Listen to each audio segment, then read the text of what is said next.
Africa my continent, Africa my home. Sise Africa ku South Africa kwaZulu uku district. Besi semncwabeni la kubhlungu khona usizibhalwe emehlweni wonke umuntu. Kodwa sisithi Masila akithi kubhubheke kuleya ngozi abantu abayihlanu. Masila how come thushu. Umama kabantu. Mina masiwe ingane zabo Njabulo benonqo but not really biological. Yes. Abantu abahlala ngekwami nje. Dadewethu tshela abantu ubani lo.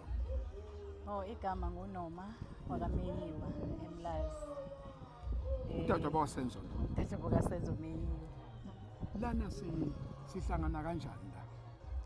Umndeni wakaMthembu sihlobana ngokuthi undodakazi wami unabantwana khona abamawele abazalwa uNjabulo umfowabo kaNgqolo odlulile oyiwele naye. So umndeni nje sesixhumane kakhulu nawo esesifana nomndeni ngoba even nabo abantwana bami abazukulu abamawele bahlala khona la ekhaya bahlala noma kaNjabulo ugogo uMahadebe uMakhulusi. Asambi. Abantu base-Afrika bamazi uSenzo uyaziwa udaba lwakhe sisenkantolo namanje inzuku ayike iphuma kwentombi emgonqweni. Ungithi nje fahla dadewethu. Ithi bathi lumiphi udaba likaSenzo? Yo, hey baba Mseli indaba kaSenzo ngingathi njengoba usho ukuthi inzuku ayike ngempela into ongazi ukuthi iyophela nini iphela kanjani.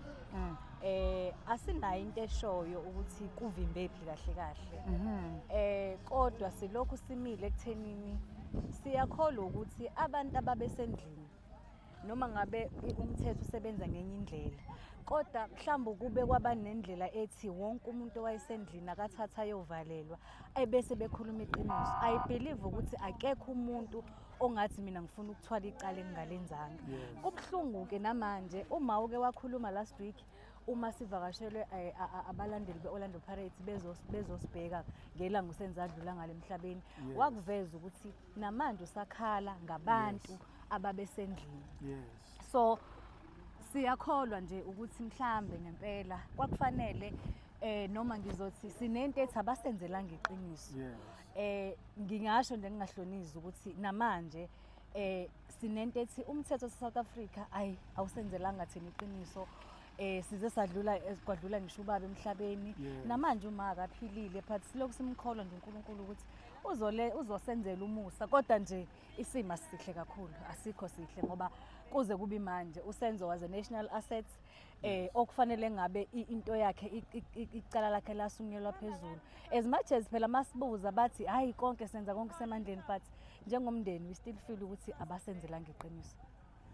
Africa my continent sebeyikhulumele kodwa nathi siyabuka nje kumabona kude how inkulumo angithi nje umseshi kanti uqala lapho umseshi uqala outside noma uqala inside maqala kusesho angithi siqala la kwenze khona isigameko bese ke sibheka ukuthi obani amalama links lusihole lapho uphenyo kanti lo waqala kanjani lo uphenyo baliqala ngapha baqala ngaphandle luse ngaphakathi noma qala ngapha kuningi kakhulu baba kwenzeka kulela cala kuningi kakhulu that's why sometimes we feel ukuthi kunama loopholes amaningi but ke okubhlungu ukuthi ezinye izinto sizwa ngoba sezenzeka akukho nje la esingathi sike sanika ichance njengomndeni ukuthi mhlambe lesamano ohlala nathi phansi asibrief ukuthi kwenzakalani konke sikubona nje sekwenzeka lapha ngoba ngisho ukattend icala cabanga ukuthi abantu abaningi bazokhumbula ukuthi bengihlezi ngilapha ecourt ngiattend icala but kubhlungu ukuthi siyohlala ecourt at the end sibuye ekhaya singena into ephathekayo esizofika sitshela uma ukuthi kwenzakaleni.